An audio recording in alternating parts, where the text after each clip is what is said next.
আজকে মেজাজ খারাপ। ও সেফুদা, কি হইছে? আমার বড় বউ আমাকে গালাগালি করেছে। সেফুদা, খারাপ খবর শুনাইলেন। কুত্তার বাচ্চারা তোদেরকে আমি খাইছি। সেফুদা, ঘটনাটা একটু যদি বিস্তারিত কইতেন। আমার বউ টেলিফোন করে কইছে টাকা নাই বলে, বাজার কারণে টাকা নাই। কইবই তো, আপনি কি টাকা টোকা দিছিলেন? টাকা পাঠাইছিলেন বউয়ের এনে? যে টাকা দেওয়া হয়েছে মাসিক হিসাবে সেই টাকা 1 সপ্তাহ না যেতে শেষ হয়ে গেছে। সেফুদা, অবাক হইলাম। 1 মাসের বাজারের খরচ 1 সপ্তাহে শেষ হয় কেমনে? কেন বল? আমিও তো এটাই কই, কেন? এত জিনিসপত্রের দাম বাড়াস, তেলের দাম বাড়াস কেন? এই রাশিয়া থেকে বিনা পয়সায় তেল দিতে কয়, কুত্তার বাচ্চারা আছে রিফাইনারি খোর। সেফুদা, রাশিয়ার টেহা লাগছে আপনারে বিনা পয়সায় তেল দেওয়ার জন্য।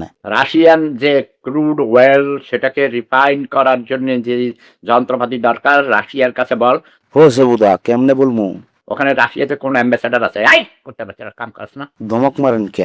অ্যাম্বাসেডার কিতা? বাংলাদেশে অ্যাম্বাসেডার যে আছে রাশিয়াতে তাকে বল আমার সাথে যোগাযোগ করতে বল। আপনারে রাশিয়ার কেউ কি চিনে? আপনি কেডা? আমি হলাম পুতিনের চিফ পলিটিক্যাল অ্যাডভাইজার। ওকে, আরে সর্বনাশের কথা।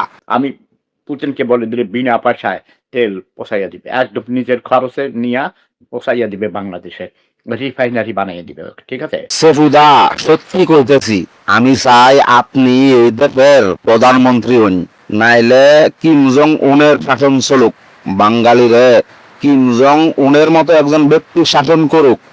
এছাড়া বাঙালি মানুষ হইতো না। বাঙালি কিন্তু অসভ্য একটা জাতি। রাশিয়ার সাথে যোগাযোগ করে একদম ফাটাই বেড়াবো। ঠিক আছে? ভাই, আমি ভিডিও বানাই করে লাইক করে ভিউয়ের লাগি।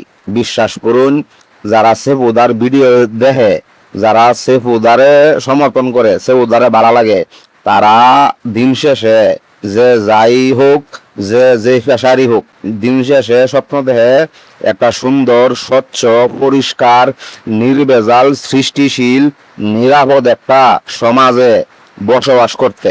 আমিও ভাই তার ব্যতিক্রম না। আমিও চাই সুন্দর একটা সমাজ।